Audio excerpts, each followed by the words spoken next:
an ounce. It's only worth it if you work for it. It's only worth it if you work for it. I won't stop till they hear me now. I won't stop till I wear the crown.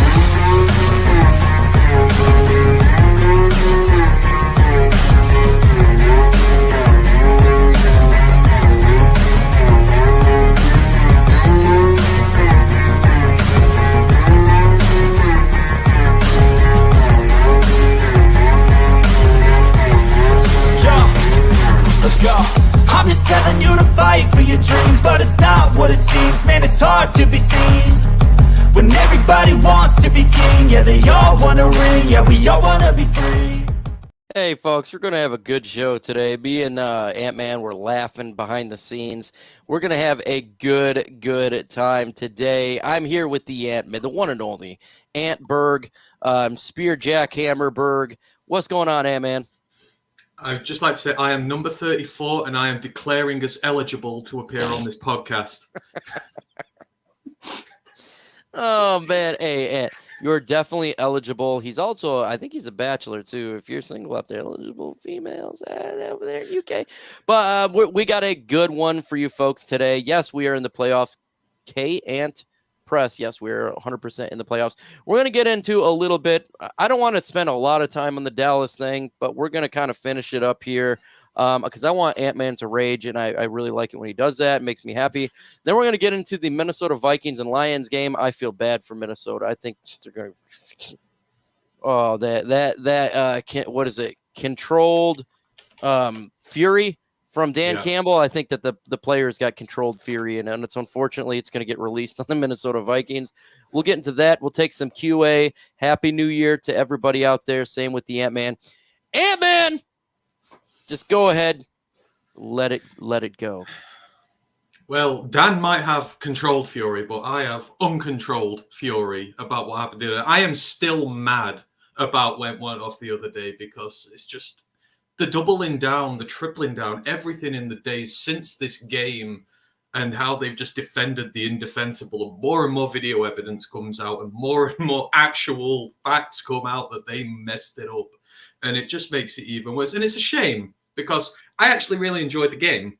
Like, you know, it's been hard to separate the two here. I thought we put in a very good performance on Saturday. I mean, offense went quiet for a while. Yeah, great. But the defense played well all game, apart from a couple of blown calls. And then the offense, when it needed to, in the most clutch moments, it came up and delivered and did what it needed to. And we put in all that hard work and effort.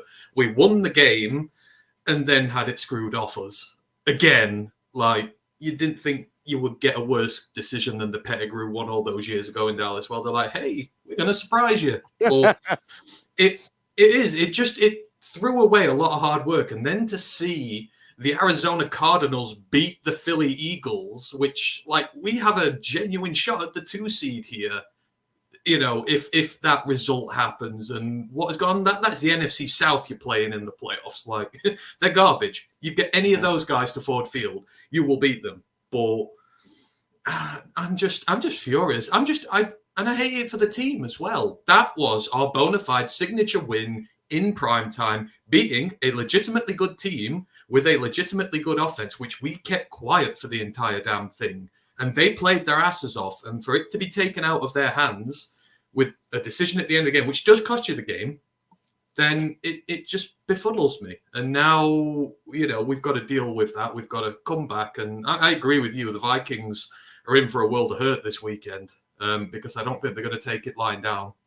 And Vikings fans, if you hear this, we're not angry at you. And I don't think the Lions players are angry. It's just they're very, very, very angry. And after what happened there, so I think it's an absolute mismatch. And you've seen the line change from 4 to the Lions are favored by 4. Today it's 5.5. It may move to 6. You could see a situation where it's just going to get ugly quick because they're that angry. And I like the fact that I think in years past, Ant-Man, that if something like this happened in same time, the Lions would probably fold versus the Vikings, fold in the playoffs. I don't think they'd get past it. Dan Campbell, can get these guys past it and use it as a weapon. And I think that's what they're going to do here. So shout out there. We got somebody on X. Awesome. Finally on Twitter X. We are live on Twitter X, and that's really, really cool here. And man, what, do you agree with me that they can go ahead and use this instead of hurting them? It can push them, propel them with Dan Campbell. Oh yeah, the team will have forgotten about it already. That is the way they are. They take these licks, they get up and they forget about it and they brush it off. That's why they have fans like us who will carry on bitching about it forever. Like they will not care about it, I don't think, at this point. They know they played well enough to win that game. They know there are aspects of the game they need to work on, and we've seen it. They've not, since 1-6 last year, we haven't stacked losses. That's a full calendar year, well over a full calendar year now. We've not stacked losses, which shows that the team respond, it's great. I mean, it must be a long time since we've done that, since we've gone so long without having back-to-back defeats. So I've no doubt they've got it to the back of their minds. I've no doubt they're focusing on the Vikings because there's still a good deal to play for. You want to go into the playoffs in form. Obviously, you want to beat the Vikings at home because it's, again, divisional fixture, and you still want to be able to get in there. And there's going to be a lot of players who are fighting for a place in there. A lot of these fringe players who are going to get good snaps to show that they can contribute to the playoffs because we've got guys coming back from injury. There's going to be roster spots coming open. There's still a lot to play for. And this team is focused and dedicated. Like that NFC North win will be out their minds now. They will have forgotten about it. Next up, 100%. It's a playoff win. It's 100% zeroed in on a playoff win. They are not satisfied. They'll be even more hungry now. So I agree. Dan's the perfect coach to get over something like this because he won't use that as an excuse. You just made a freaking great point that I haven't heard yet. Is the Lions won the NFC North, right? They celebrated that with this loss to Dallas. Any thought of, well, we did our job and we're done? That is, if anyone, that's gone from anybody. That idea is gone. That completely diverted it from we're champions to now. No, we're freaking now. We're mad. We're mad. We're not going to worry about, oh, we did enough. We won the North. We go ahead and pack it in. There's none of that. I don't think anybody believes that's a great point that you made right there. That's what that loss did too, and how it did it is it completely removed this idea. Oh, we did our job and we go ahead and call it in. No. And the other big problem we have now from that regards is who we've got to play in the playoffs. Like, barring 3 results, 2 of which are very improbable, we're 3rd seed. Like that's us now. We're going to be 3rd seed. The only 2 teams we can play are the Packers and the Rams, and that's like the worst outcome for us possible because 1, you've got the NFC North bully who's reigned supreme for years now. And then 2, you've got Matthew Stafford. You've got the whole Goff, Holmes. Sorry, go on. Breaking news. Isaiah BUGGS been cut. Yeah. Just found this out. Isaiah BUGGS have been cut. Wow. Sheesh. Shocked about that. Thoughts about Isaiah BUGGS? Sorry, folks. We got breaking news. Isaiah BUGGS has been cut. Thought about that? I don't like it. I think, BUGGS cares. And he has, and I know there's apparently been issues he's had here, there, and that, but every time he takes the field, he cares. He's committed. And, one of the best parts of our defense this year has been a run defense. Now, he's been a part of that. Not the sole reason for it, but he's been part of the rotation that's been in there doing that. We've been getting more pressure through there as well. And on a team where we have a lot of dead weight at the moment, like Stephen Gilmore has not seen the field all year. Julian Okwara has been inactive 3 of the last 4 games. Harris has been inactive, I think, 3 of the last 4 games as well. There's a lot of people not seeing the field, whereas BUGGS has been, and BUGGS has been contributing to this team. And there's a lot of hangers-on here. Hell, Will Harris is still here as well. He's a glorified special teamer. There are a few hangers-on here, and BUGGS isn't. And I don't get that it's position for position because it's going to be for Aleem. Well, fine. Take more defensive linemen. Pack that interior. Hell, Levi's not even been playing. Broderick's not been playing. It's... I don't buy the whole it's just for McNeil thing. There's something else there, but there are a lot more players worthy of being cut at this point who are not offering anything to this team. So I wish Bugs Bunny all the best. I love him. I think he's got a great personality. He'd be a little inflammatory, but hey, some players have, every team has those sort of players. I wish him all the best. He'll land somewhere and he'll do well, and I'll root for him. Yeah. Damn. Yeah. So I like Isaiah Buggs. I do. I'm sorry. I'm changing something right now. While this, because it literally just took place. I like Isaiah Buggs, and every time he's in there, I feel like we do a better job defensively in the defensive line. I feel like we do, and I don't know how this is going to change. I understand Lee McNeil's coming back for sure, but Isaiah Buggs has been. I feel like this every time he's in there, it's like the defensive line plays better. I don't, so this sucks. I like Isaiah Buggs. Dang, man, dang. It's the fire he brings. It's his attitude. It's, he gets them G'd up. He's like the hype man, but he's also good. And like I say, you've got so many other guys on that defensive line stealing a living at the moment that it's like, why him? Like, again, there's 3 guys on the interior not seeing serious snaps at the minute. 4 guys who can't even get on the team. Like, at this point with Levi, it's year 3. We're ending year 3, and he's still not seeing the field. Julian's ending year 4. He's not seeing the field. Like, those guys are done here. There's nothing left for them. For Buggs, there is, or there was. Yeah. And I don't get it. I know we talk about our culture and everything, but just sometimes you've got to have guys like Buggs, a little chip on the shoulder, who are a little bit antsy, who will be a little bit of a pain sometimes, but they'll give you everything while they're out there. Yeah, they'll give you everything while they're out there, and he's a good piece, and he's no longer a Detroit Lion. So that's a surprise cut for me. Big time surprise cut. I feel like you could have cut Will Harris. You could have cut Julian Akwara. Charles Harris, who hasn't done absolutely anything with this football team, but they cut Isaiah Buggs. It's got to be, it has to be a personal issue between him and Aaron Glenn at this point, or Dan Campbell, or something. Like, there's, it started off rocky this year. Something happened, and it's just wasn't the same. Well, that's it. Why wait till week 17? If something's happened that Glenn doesn't like, or that the team don't like, and it was rumored to have happened over the summer, whatever it was, why wait till week 17 just before the playoffs? Why give him snaps this year when you're not playing Levi and Broderick? And, why bother? Why go through all that just to do it now? So I don't think it's that. I don't buy that this is a culture thing, or he's had a bust up or something like that, because it would have been stupid to leave it to this point in the season. I mean, we don't really, we don't know. I mean, I guess I'm speculating. Just weird, man. It sucks because he was, to me, he was one of, I want to say he's he was a player I liked. I liked him because I like what he brought to the team. It sucks.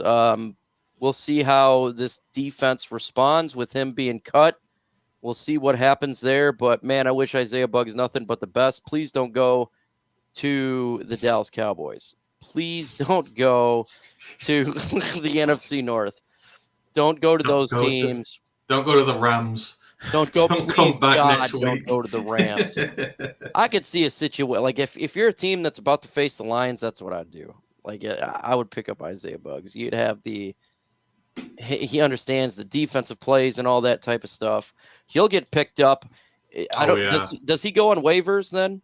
He's a senior player, isn't he? So I think he can. I think he can bypass waivers and choose where he wants to go. Yes. Oh man.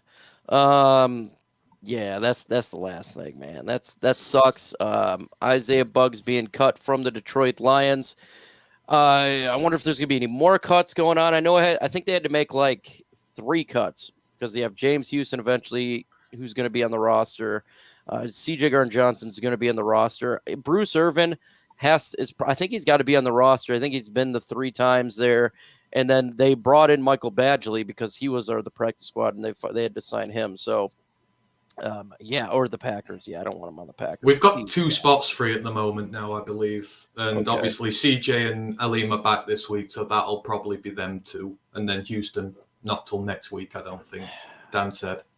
Yeah. So then you make that decision after this weekend. But my guess is, like, if you're doing that, it's probably Julian's slot that's waiting for Houston to come back. Yeah. If they're going to be doing it position by position. For sure. Because it's like Julian's not even on the field that much. We've seen Romeo Aquaro make plays, but we're not seeing Julian Aquaro make plays. So I'm right with that or Will Harris. Like, Will Harris literally doesn't do anything anymore. He's just a special teamer. They don't trust him at all in the secondary, as they shouldn't. Why he's still on the team? He doesn't have much value, if you ask me. We'll do injury update really quick. Jamison Williams is fine day-to-day with an ankle. He may not play on Sunday. If I'm the Lions, even if he's feeling pretty good, I'm not playing him. I just rest him for the playoffs.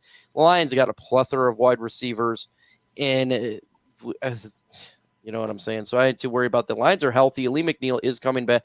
Lions are healthy. They're Ant-Man. Like, we're heading in the right direction with health. And that's a lot of teams are not in the same boat that the Lions are. A lot of teams are going like this. The Lions are flying through health. And we've effectively got a bye week now as well, which is really helpful because if there is anyone who has a ding which they consider too serious, then they can rest them. Like for me this week, I know the discussion is, do you rest guys or not? Me, I'm never in favor of really resting guys. You've got to keep them battle hardened and ready. But guys like Frank, like I would rest Frank for this because of his toe and the way, that injury takes its toll on him. For him to be able to have a week off, to be really like as fully fit as he can be at this point with that injury going into the playoffs would be a great thing. I would probably drop Hutch's reps down to a minimum because we've asked so much of Hutch this year. Like he's played so many snaps. Like, give this weekend guys like Julian and Charles, just let them come in and give them a game load of snaps and see if they've got anything in them. Let guys like Hutch rest up. Just see what you've got. Yeah, see what you've got with them. Bring Broderick in, give him a go. Bring Stephen Gilmore in, give him a go. Yes. And give some of your senior guys a bit more of a rest just to be able to do that. But I wouldn't rest too many. But there are certain guys who've had a very high workload this season or are carrying a little few injuries that I wouldn't. Say Frank is one, Hutch is one.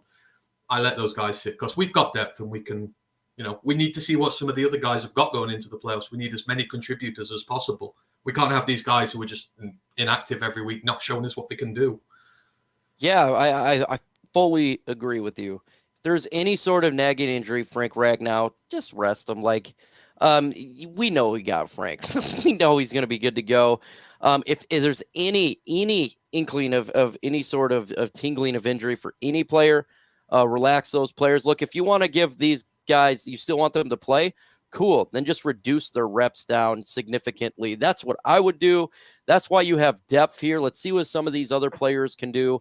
I like the idea that they're going to play CJ Gardner-Johnson. I'm sure he's going to have some rust. Let that rust get kinked out. He's going to be hyped to play. So you go ahead and give him some reps. And now you can figure out, like, this is a great opportunity too. What are you going to do with all these players of Futu Melifonwu, CJ Gardner-Johnson, Brian Branch, Jerry Jacobs? They all are playmakers. We need them on the field at the same time for the playoffs. How are you going to manufacture that? Maybe play Melifonwu at corner, or you CJ Gardner-Johnson nickel, switch up with Brian Branch. This is a great opportunity to do that against a really good offense. And so how are you going to configure these guys? Because you can't take Iffy off the field. I'm sorry. For the playoffs, because CJ is coming back. He can't do it. You absolutely can't do it. He's balling like one of the best safeties at football right now. He's my defensive player of the month for the NFL. Iffy has been playing out of his mind, but at the same time, you got to have CJ on the field. This guy makes plays as well. So how are you going to configure that for the playoffs? So you have an opportunity to think around a little bit in this game on Sunday. Yeah, absolutely. And that's what I do. Maybe put the guys out there, hope in an ideal situation, get a few early turnovers, put a few scores on the board, then be able to sort of get a bit funky with the playbook and get the guys in there. And because that's what you want. You want as many reps for guys who have not been getting them as possible. And for some guys who are out of form, you want to keep them in there. Like with the offensive line, again, I would bring some of our backup O-line guys in to give them meaningful reps against some good pass rushers as well, because you need that depth in the playoffs. And, we've struggled when we've lost the starters this year. This is a perfect game for Colby, like this one is, to be able to give him a full set of reps at right guard, really just give him a game where they're doing well, hopefully be able to get a win in. And that sort of then gets him up ready for the playoffs if he needs to come in and cover a few snaps, if Frank gets dinged up or whatever. This is This is where you get everyone as close to match fitness as possible. And with that too, if the offensive line is struggling, take Jared Goff out. The last thing I want to do is this dude get hit. Like if they are struggling somehow, even if the starters were out there and he's getting sacked by Danielle Hunter left and right, it's like, okay, all right, maybe we don't want this dude to get injured for the playoffs. So that's something to monitor. I think the Lions' offensive line will do a phenomenal job, by the way. I don't think that's the case. They're getting better. Penei Sewell right now is the best tackle in football. My God. I mean, this offensive line has done a good job. Yeah, they're beaten on scenarios versus Dallas. Dallas got an outstanding defensive line. It was unstoppable force meets a movable object. You're going to have wins on both sides. Yeah, I mean, in Penei's case, if you were going to force me to rest one guy in this, I would put Penei in bubble wrap and give him the day off and just let Skipper in or something like that. And Penei won't go for it though. He is I know he will leader. not. I know that is just fantasy land. I know they'll all want to play. They all want to win games. They all want to carry this momentum over. But I would protect Penei with my life. It's just we need it. I do not want it to be the last play of the game against the Vikings and he gets dinged up or something, because he's incredibly healthy and it would be just our luck. So I think we do have to do a little bit of chopping and changing here. Yes, Isaiah BUGGS was just cut by the Lions. Shocking. Again, we gave this guy a 2-year contract in the offseason. He was an integral part to the Lions' defensive line last year, and he was cut today. And I don't like that, but it is what it is. I mean, they know their players. They know the situation more than I know it. I'm going to defer to Brad Holmes. I always defer to Brad Holmes. I may personally not like it. Brad Holmes knows way more about me, about personnel. Dan Campbell does as well. But it sucks. I like Isaiah BUGGS. I wish, Isaiah, if you're listening to this at all, wish you nothing but the best. You are a lot of fans like you, including myself. I wish you nothing but the best. But God, don't go to the Rams. Definitely don't go to the Cowboys. Stay out of the NFC North. Go to Kansas City. Go to any other team. Go to the Baltimore Ravens. Go get a Super Bowl over there. You can get over there, get that for you. Yeah, for sure. It sucks. It sucks because he's a fan favorite, at least for me. Another fan favorite, Dan Skipper, was not happy during that game, and he's the nicest guy on planet Earth. He is the biggest teddy bear planet. I want to get him on the pod. I actually told Chrissy to get hold of Dan Skipper. Get him on the pod. That was before what happened on the Dallas. So we're gonna get Dan on here and talk to Dan Skipper because I like him. I think he's awesome. Man, he's my spirit animal. He's my spirit animal. He is a big cuddly. I am the same. I'm 6'4", but I'm just a big teddy bear. So you would yeah, folks. Ant-Man is huge. He's 6'4". I get to meet him in a couple months. Super excited when he comes here to Michigan, and he is gigantic. I'm 6 foot. You're gonna freaking tall man. But yeah, he when Skipper was mad, something's off. It's like I love this response. It was just so glib. Didn't say a word. Just oh god. When some people are mad, it's like there's a legit reason. Because they're really nice people and they don't get angry. I'm not a nice guy. I can get angry quite a bit. And so it's like, oh, Mike's raging. But when Ant-Man rages, holy cow. Okay, there's something here. He's a nice guy. Okay. When he's raging, okay, there's a legit reason. And when Dan Skipper Dan Skipper rages, it's a legit reason. This dude's the biggest teddy bear on planet Earth, man. So we'd love to get him on here on the podcast and talk to Dan Skipper. And I like Dan. I like him a lot. I think he's not the greatest player in the world, but damn, he's got heart. And you got to have someone like this on a team. Congratulations to Oregon Ducks. And congratulations to Michigan for winning last night. Watch that game. So happy for Michigan fans. Congratulations to you guys. Since 1997. I remember watching that game when Brady was the quarterback getting to the national championship. I was eating mashed potatoes and ham at the time with rolls. I never forget it when the Michigan won the national championship. So they get to do it and do it again. And I think they're going to win it. No, they are favored. I think they're going to win it all. So congratulations to Michigan fans. Well deserved. I always root for Michigan teams. So I'm a Duck fan, but I I always root for any Michigan team.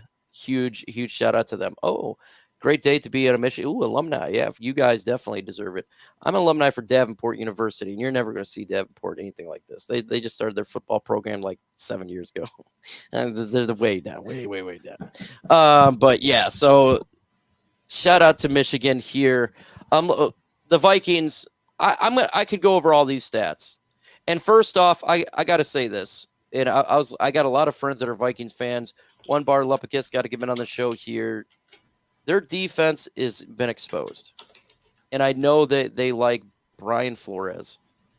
I got to say, I said it before the Lions face the Vikings that the Lions are going to expose that defense. Brian Flores' defense been exposed. They're getting freaking annihilated last month. And I know they don't got all the players in the world, but there's a reason why majority of teams don't blitz 60% of the time, because you can adapt to it.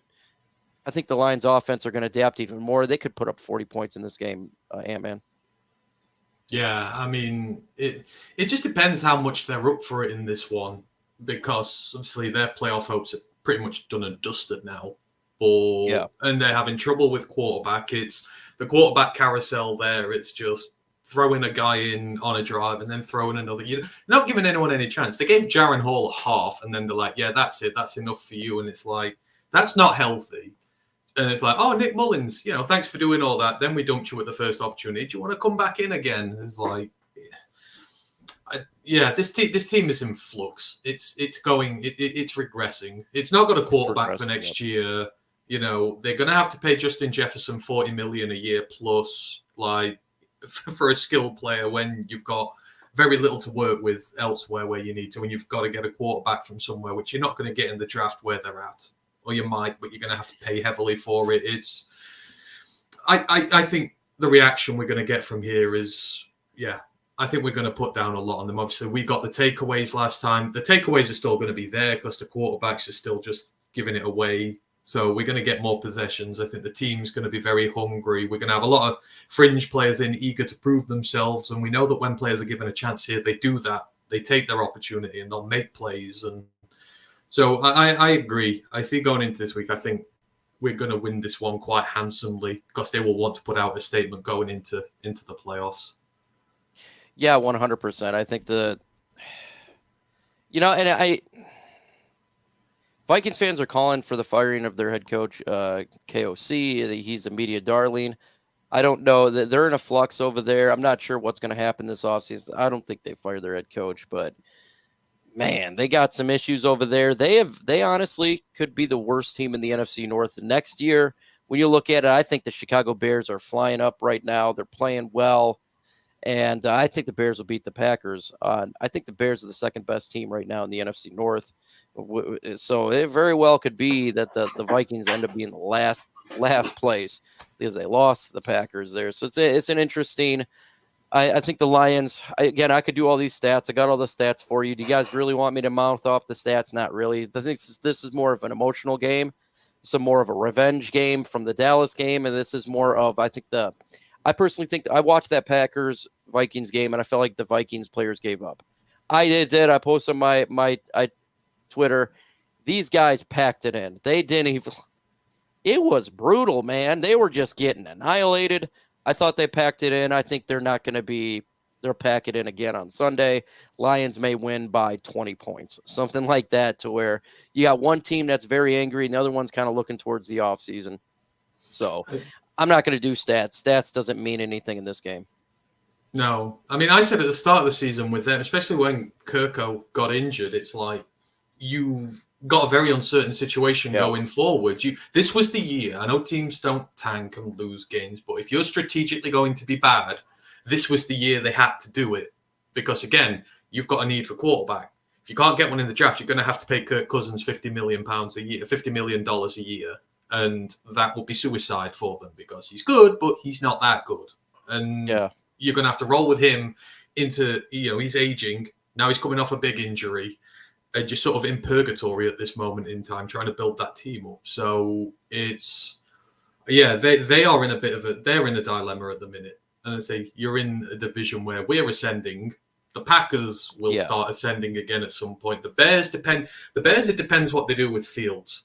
Like, I would be delighted if they got rid of Fields and picked someone at number 1. Like, I would be delighted. Best thing they can do is stick with him and just rinse the draft for picks and just make that team uber strong. That's where they'll be dangerous. But for the Vikings, I don't know. I agree with you. I think the heart is gone. Because you saw it all. Even Kirk tried to get them done up with the skull chant, and it was just the injuries have decimated that team. I know we don't use it as excuses that often, but they've just had so many injuries. And obviously, when you lose a quarterback and you've not really invested in a backup like them, which they haven't, it's just going to banjax your season. And that seems to be what has happened. And they're just going through the motions now. Yeah, I that's it. I 100% concur with you that they're kind of going through the motions and they packed it in. So I'm not even going to do stats. Generally, I do it. So if you're Vikings fans, well, we got this stat, that stat. This is an emotional game. This is not going to be a stat run game. I've said it before, and I say it's a true statement here. Stats are like girls in yoga pants. You can see a lot, but not everything. And that's going to be the situation for this game on Sunday for this. If you got questions, throw it in the comment section right now. If I miss your question, just repost it, and we will continue to go on there. Mike and Ant-Man, thoughts on any shot of the 2 seed on Sunday? 100%. I think there's now. Look, I'm not saying it's going to happen. The odds are low, but they do have a shot. What? First off, Dallas sucks on the road. They got to go to Washington, even though Washington sucks. But you could see a situation there, and Philly sucks, man. They're not playing good, and they got to go to New York Giants, and I think the Lions win that game. So, not saying it's going to happen. I would say it's low 20%, right? But there's still a shot. What do you got? Yeah, too much needs to happen for me. If you're relying on just one of Philly or Dallas to lose, then yeah, but both of them, it's unlikely. And in Dallas's case, they're fighting for the NFC East title. It's in their hands. They're not going to want to let that slip on the last week. They've got a lot to play for. The Commanders, I mean, look at how they played the weekend just gone. They look disinterested. Yeah. They can't do anything at quarterback. They're a train wreck. Their offensive line's a train wreck. Quarterback, it's a train wreck. They just do not match up well. That you saw what that Dallas D-line did to our O-line, which is one of the best in the league, and they got 8 quarterback hits on Goff. The Commanders are not going to stand up to that. And not unless they really scheme their way out of it. It's going to be difficult to lose. And the Eagles, yes, they do suck, but the odds of them losing, what would it be, 5-6 is remote as well. You put both of them together, and then it's difficult. This is why it was so annoying about this ref decision the other week, because if we win that, Dallas are out the equation. We're just relying on an Eagles loss, which is a lot more likely, and we could have potentially got it there. But I think we're down with the 3 seed, and I absolutely hate that we're down with the 3 seed because I absolutely despise the 2 opponents we've got. Like they are narrative, right? I know people really want to get in on the Rams and prove that we're right. I know, but if you have to think, what are the outcomes if you lose? Like the Packers have bullied us forever. We have been in the Packers' shadow so long now that we've not seen what the sunlight looks like. They knock you out this year. They are going to be insufferable for the entire summer. I won't even care which won the division. If the Rams beat us, and I have to spend all summer listening about how Matthew Stafford won his first game in Detroit in the playoffs, I know, but this is... Yeah, I know this is the narrative that they want. This is the other side of it. Yeah, that's the sad, like it is a gamble, right? For me personally, I don't care about, I know a lot of people's like, well, we already faced them a couple years ago in LA. So that to me is for me personally, it's worn off. Like Stafford to me, another quarterback. The only thing that scares me about the game is I know Stafford could do a Stafford comeback, right? So if there's 30 seconds left in the game and we're up by 6, make no mistake about the game's not over. You know what I'm saying? Yeah. We know that.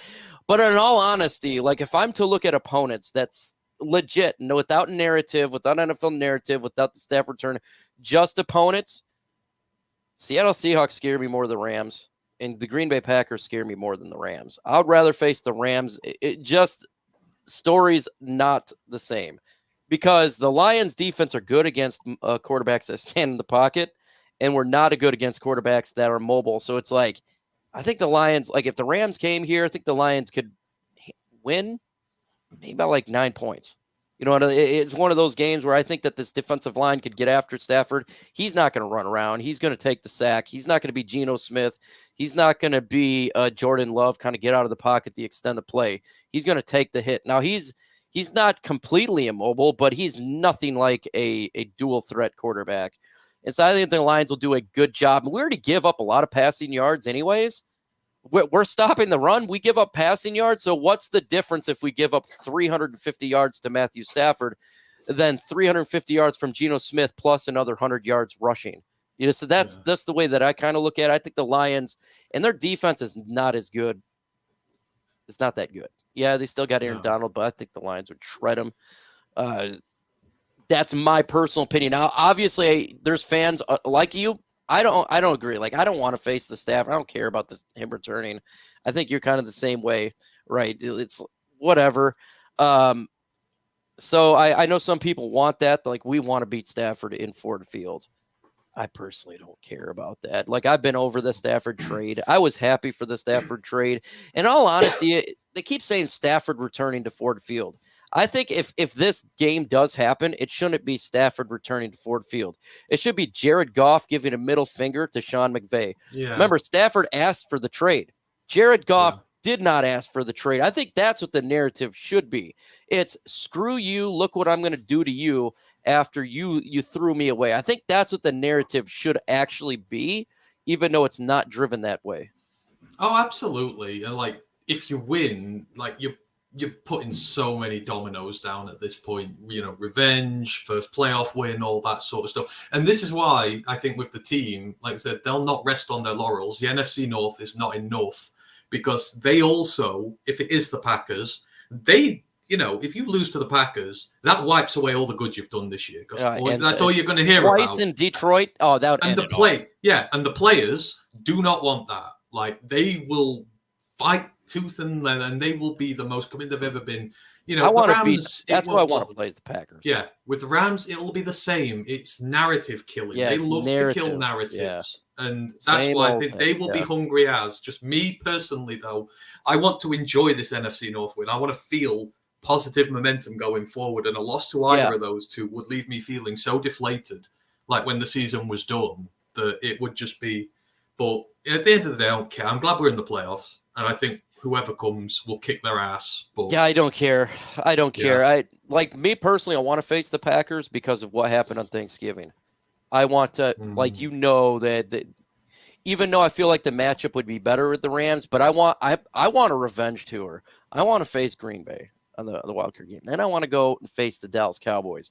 That's the game I want to face. Like, I wish the game was today, because I have a feeling that the Detroit Lions, after that, they want to freaking beat everything out of Dallas after that fail, man.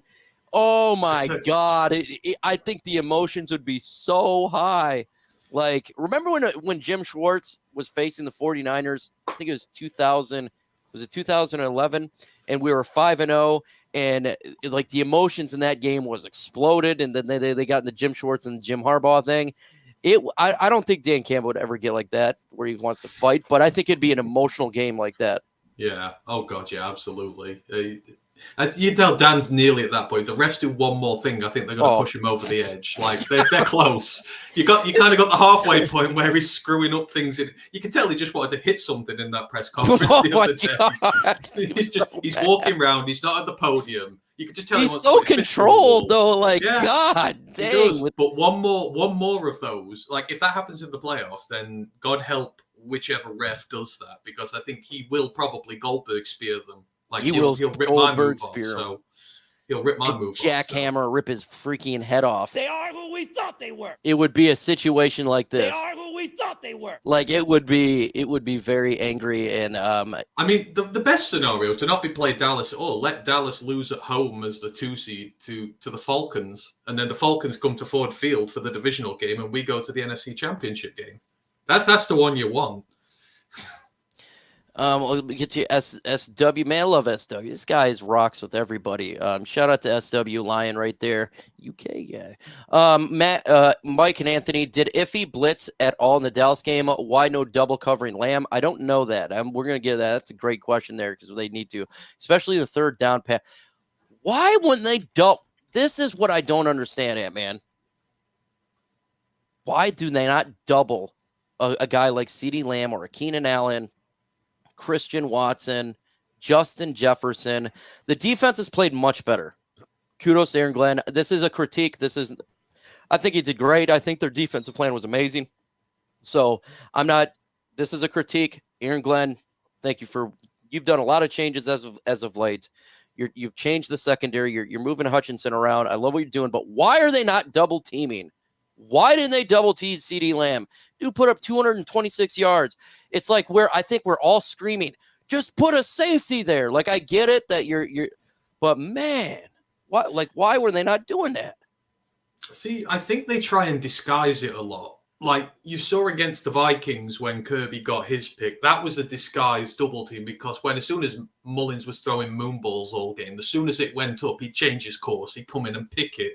And you'd see them deliberately doing it. But the problem is, that's against Nick Mullins, who's garbage. When you're against a good quarterback like Dak Prescott, who can put the ball on money, because, I mean, there was one where he beat triple coverage, wasn't there? Not CD, the other one, Brandon Cooks.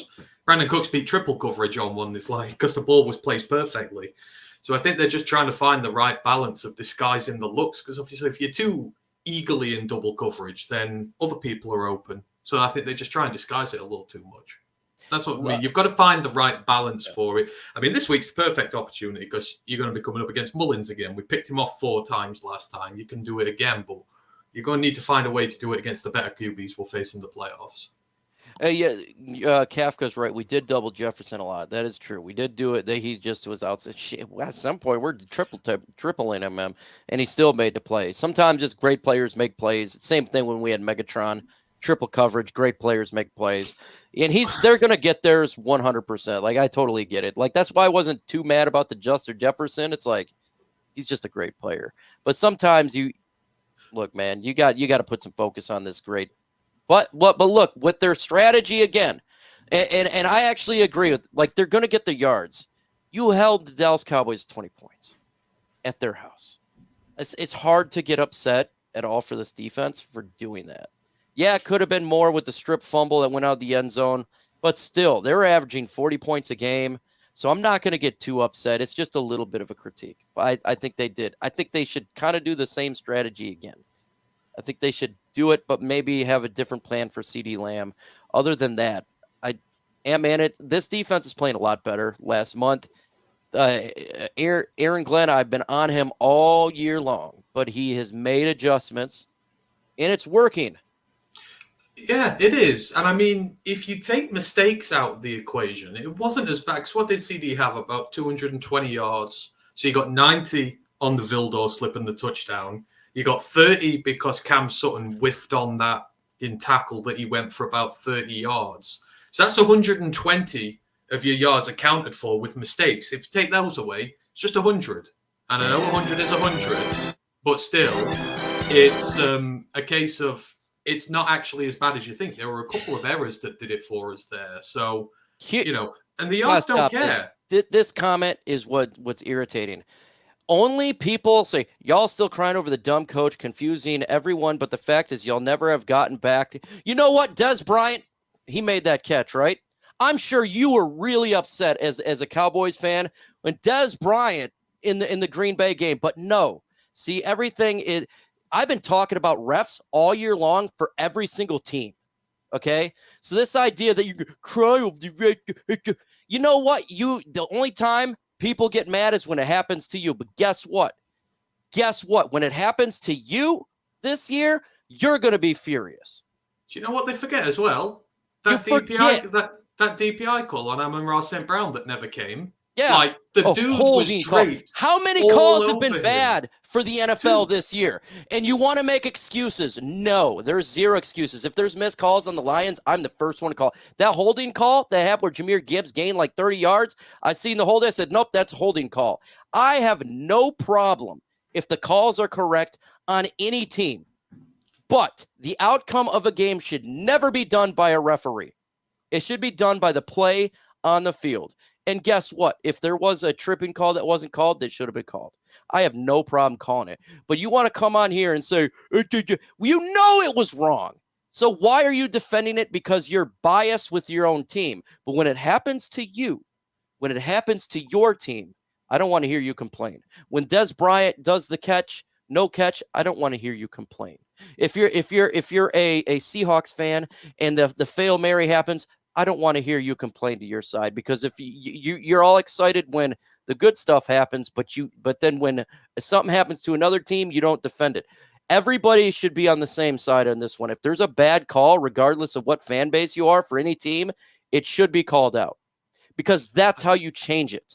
That's how you change it to make the referees, in which is $1 million or $1 billion business. Okay, $1 billion business, yet it's the worst refereed in all of sports.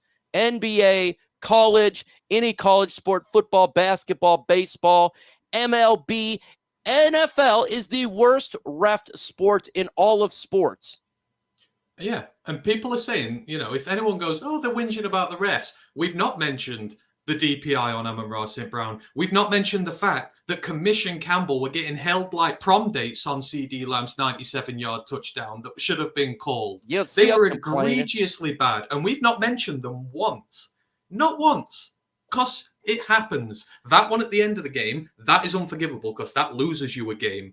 The other and ones it was in 30 seconds after the play took place. Yeah, we are not crying about refs. There's going to be missed calls. Exactly. But at the end of the day, you want the best. Okay, if you go to your daily job and you actually screw up as much as this, you will get either suspended or fired. I know the job I had before I did YouTube full time, I worked at a health organization. If I misspelled a word, I get hell for it. Like, it's super, you have to be accurate. Okay? Yeah. Should be like this for any job. And these guys get paid $200,000 a year, $12,000 a game. I don't think so, Tim. They need to play better. And people they need to ref better. And people parrot these narratives they put out. Because remember when it happened and they said, oh, actually, there's 3 penalties on the play because, he's not, there's no one lined up over him. If he's an eligible receiver, then no one needs to line up over him. Not a penalty. They blamed Amon-Ra for covering him up. He's not on the line. But people are just parroting this all over because the NFL said so. And they're quite blatantly lying. It's the same with this as well. Then trying to say Campbell confused them with the call and that. You've got a 7-foot man stood right in front of you telling you, I'm eligible, ref. And you mistake him for a guy who is 25 yards away, toodalooing his way over on the field. You lying... Can't say that on air. When it happens to the Dallas guy, when they get screwed, everybody's going to laugh at you guys. Everyone's going to mock you, and I don't want to hear a single Cowboy fan who've been saying stuff like this, because I've seen a lot of Cowboys fans agree. I don't never want to hear you complain. Never. Angela says, "Shut up, loser, Lions." All right, well, we'll see. We'll see you. We'll see you very soon. See you very soon. See you very soon. Loser, Lions. I cannot wait when it happens to their fan base. Cannot wait when it happens. You will get zero support here. Zero support from anybody when it happens to you. And then you're going to say there needs to be reform. There you go. And then no one's going to care because you wanted to sit there and you want to be biased. You don't want to actually look at it from an unbiased perspective, because I've been calling it for the NFL on all NFL games. When Skip Bayless, who has never said anything good in his life about the Detroit Lions, who is the biggest Cowboys homer in the world, thinks that we got screwed, that tells you everything you need to know. Like, everybody. The only way Dallas can win is if they have referees help them out. That is it. Their team is trash. Okay, they're not going to make it to the Super Bowl. You got demolished by San Francisco. You're going to get demolished again if you even get to that spot. Way it is. I cannot wait to see the Dallas Cowboys. I cannot wait. Cannot wait for this game. I cannot wait for this game. I wish it happened now because of the referees, the Dallas referees. That's what I'm going to call you. Your team cannot win without getting a flag. It just can't happen. Just can't happen. Y'all can't win without it. You have to cheat. Y'all lost the Arizona Cardinals. Get up out of here, dog. Let's continue on here because the irritating Cowboy fans that do it. Cowgirl fans that do it. So let's see here. Let's get back into it. And it was such a good game. It was such a good game until that happened. I could care less if the Lions win or lost that game. I thought it was fun. That was a great game. Then that happened. And then turned it into a controversy, in which it should never happen. Even if the Cowboys win fair and square, I'm happy. I'm perfectly fine. I didn't care. And there were so many good performances in there, especially on the defense. Like the knock on Hutch, like all these years, has been he doesn't make enough plays in big games, and he doesn't get his team over the line like a true number one edge does. But this is why I'm even more annoyed we didn't win. This was Hutch's big prove it game. Who was the guy who came up with the sack we needed to get that last drive? Because if they'd have converted that third down where he got his third sack, game's over. He comes up with one of the biggest plays possible, gives us the ball back, we tie it up, we win that game. It's because of Aiden Hutchinson, who went mental in that game. It was great. That was his signature game. Best one he's had yet. Like, that performance goes waste, but he was amazing. Kindle Vildor, I can't talk enough good about. A guy who's just taken off the street. That knocking the ball out of CD Lamb's hands into the back of the end zone and forcing the turnover, because it looked for all like they were going to score. Like they say, they had all those air yardage. Doesn't matter because we kept getting turnovers. You can stack the air yards up on us because they got nothing on the ground, less than 3 yards of carry for that super great offense that they've got, which couldn't run the ball. But Vildor looks amazing, apart from the slip, which, shit happens in this day and age, but he looked great. The rest of the secondary held up pretty well. Iffy is in the form of his life. The defensive line, again, the interior shut everything down. I think they got 60 yards on the day running. One of them was a 20-yard run. Then there were another 20 carries that went for 40 yards. There was nothing. And even the offense, for all its struggles, when it needed to, they made the plays they needed to. Goff made one boneheaded throw. But apart from that, he was pretty clean. It's just little bits to make up. But I enjoyed it. Just situationally, how they reacted in the fourth quarter to get that to where it was a big step forward. I didn't even care. Again, the outcome of the game, like for me, what I took away is this defense is starting to become for real. And so that's great for the playoffs because we know what our offense can do. We know that it can blow up and put up 40 pretty much on anybody at any given moment. We know we're a team that can score with 30 seconds left, just like we've talked about Stafford. We're one of those teams. We can do that. But the defense showed a lot of grit, and I love that word now, a lot of ferocity. They made adjustments, and look, man, this team can make a run. Hey, we're worried. It's like, is this defense real? We've seen it get better, but okay, now you're facing Dallas. It's great offense, top 3 offense, and they stopped them to 20. So it's like, you know what? We're for real. So like it put a lot of confidence in me that Stafford, if he comes here, good luck.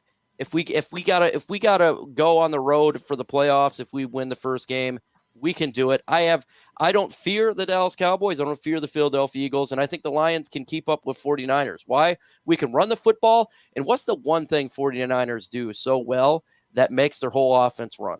What's the one thing they do well that it literally makes their offense work is running the football. What are we great at?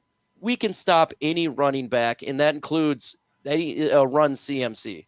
It includes it. Yeah. If we stop their run, you're going to put the ball in Brock Purdy's hands, and he's shown it's going to be tough, right? So the Lions can do it. I'm not saying they are, but this team, they've been saying all year they're not in the same level of Dallas Cowboys, Philadelphia Eagles. Yeah, they are. I think they're above their level. And we're about to get 3 of our biggest playmakers back, like in positions. We need Aleem for that interior pressure. Gardner Johnson because of leadership in the secondary. All these blown assignments, missed calls and everything, he'll iron that out right away. And then Houston gives you the other pass rush threat you need, especially again on a team like the 49ers who love to use motion, get out wide. A speed guy like him who can attack the running back, who can attack the quarterback will be invaluable. So to have those guys in, you've absolutely got a shot there. It's just, it's the offense. And that's the problem. The offense is like when the defense has come up, the offense has gone down. It's cold for too long. They've got to find a way to snap out this funk because obviously the third quarter stuff. But we know they can, like we've seen. We know they can, but we need to see the consistency. Do it, but we know they can. Because this week, I mean, I've not seen execution so bad in a long time. Like the amount of unblocked blitzes they had at our running backs was ridiculous. And it's like, that's weird because we're one of the best running teams in the NFL. Like they do breakdowns every week showing how intricate our blocking is, how good our processing is with it all. And this week, I just went all out the window. It's like they were strangers who'd never played together before. So they've got to iron that out. And they didn't play their best game. Yeah, because of our offense. We're still there. Because if you pair a top 5 offense with a middle-of-the-level defense, above-average middle-of-the-level defense, which ours has become now, that wins your Super Bowl. Like, quite frankly, that wins your Super Bowl. That's enough as you need. Miscues, errors, penalties, issues on the offensive line, not understanding the play, and we still had a chance to win that game. And we know what this offense could do when it's full, when it's a machine. Yeah. So that's why my hope is like, look, I know this offense can. Will they do it? I don't know. I know they can. The defense was the biggest question mark, and they've been playing excellent, in my opinion. They're playing like a top 10 defense the last month, and because you're going against good teams. Look, the Vikings, they played really poor that Packers game. Make no mistake, Addison, Justin Jefferson, like at that point, TJ Hutchinson, they got weapons there. They put up offense. Dallas Cowboys, they got weapons over there. So, they're going to get – they did a good enough job. And so I feel like if you can do that against – these offenses, right? These high-powered offenses, they could do it again against Philadelphia. They could do it against San Francisco. They can. They have showed that they can do it. If we play complementary ball, I only fear the 1 seeds on both sides of the NFL. That's all I fear. Yeah. Everyone else, the Eagles, the Cowboys, the Chiefs, the Browns, all these teams, if we play complementary ball, I know we can beat a lot of them. It's just the Ravens and the 49ers who wouldn't be able to deal with us. And we've just not seen enough complementary ball from our team at the minute. But we know individually both sides are capable of doing it. So hopefully we can fine-tune that out. If you can run into the playoffs playing good both sides of the ball, we could beat anybody. Like, we'd be the ultimate dark horse. Yeah, Lions cut BUGGS. Weird thing. I wish BUGGS nothing but the best, but please, God, don't, like we've been saying, don't go to Dallas. Don't go to the NFC North. Don't go to the Rams. Go to the AFC. Get up out of here. Go over there. Go to the Baltimore Ravens. But I appreciate everybody hanging out. We're going to get up off here. Ant-Man, what do you got to say? Yeah. Put last week behind us, Let's look forward to the playoffs. This time in 10 days, we will be playing playoff football for the first time in 7 years. I am absolutely looking forward to it. And, I think we're going to do something good. I think we've got a lot left in this season yet. And I think there's a lot more happy times to come. So, yeah, just look forward to that. Let's beat the Vikings ass this weekend. Let's go with all the momentum we need for next week. And, let's go do some damage. All right, folks. With that said, adios. I feel nauseous, believe me. Never had a lot of shit come easy. Had to work hard, struggle just to be me. Had to rise up just so they could see me. Did what I had to do just to feed me. And what was left over I put towards my dreaming. But the only thing in life that has meaning are the things you gotta work for, believe me. Take into your hands a plan, your own hands can land your own brand. And damn, I feel like no one takes accountability. They want the credibility, convincingly unwilling to put in the hours it takes to get some power. Don't be fucking sour, take a cold shower. Scream until you're louder, work until you're prouder. And all the doubters, they're just young downers. I swear to God they all let me down. I always fought just to wear the crown. I'm off at these fucking clowns who were all taught they deserve it nouns.